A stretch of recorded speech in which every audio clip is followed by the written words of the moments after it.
Hello, this is Tony Heller from RealClimateScience.com, discussing how civilization is being destroyed with fake data. The official statistics for the United Kingdom are that 43,967 people have died from COVID-19.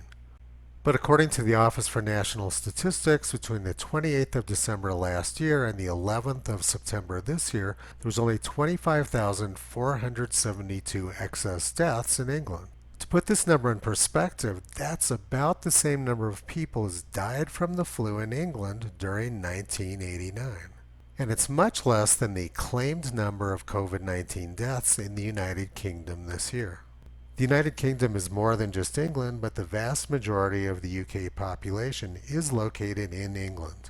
This number looks pretty suspect because it's so much larger than the number of excess deaths. Furthermore, the majority of the excess deaths were not due to COVID-19. They may well have been due to the lockdowns rather than the virus.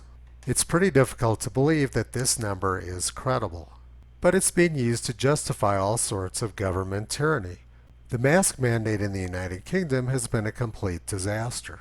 And the same story in Ireland. Cases were coming down, they implemented a mask mandate, and since then cases have skyrocketed. But despite the large increase in cases, almost nobody is dying from COVID-19 in Ireland. But facts apparently don't matter to the left-wing Irish government, who's plunging the country into one of Europe's strictest lockdowns for the next 6 weeks. What they're doing makes no sense, but it's going on all over the place, including in Wales.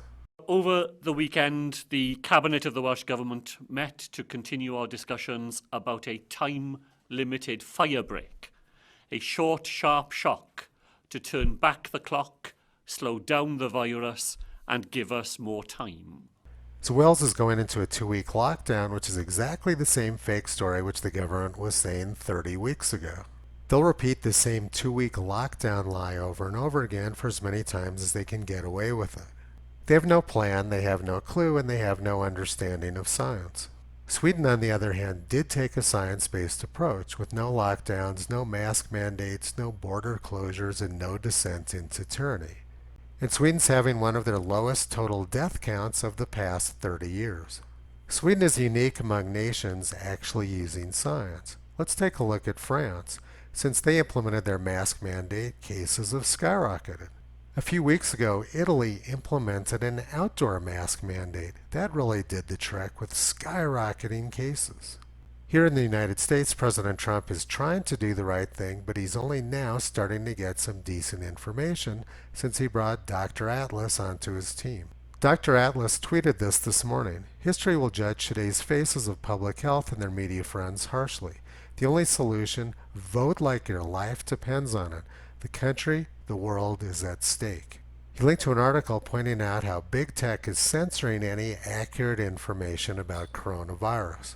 And it's not just about viruses, it's about everything else going on in science too. There's widespread belief that there's a climate crisis going on because there's a lot of fires happening.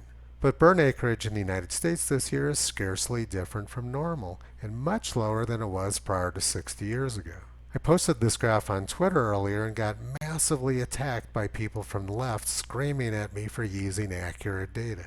The suppression of information and free speech by big tech is destroying our civilization. Frederick Douglass said 150 years ago, to suppress free speech is a double wrong. It violates the rights of the hearer as well as those of the speaker.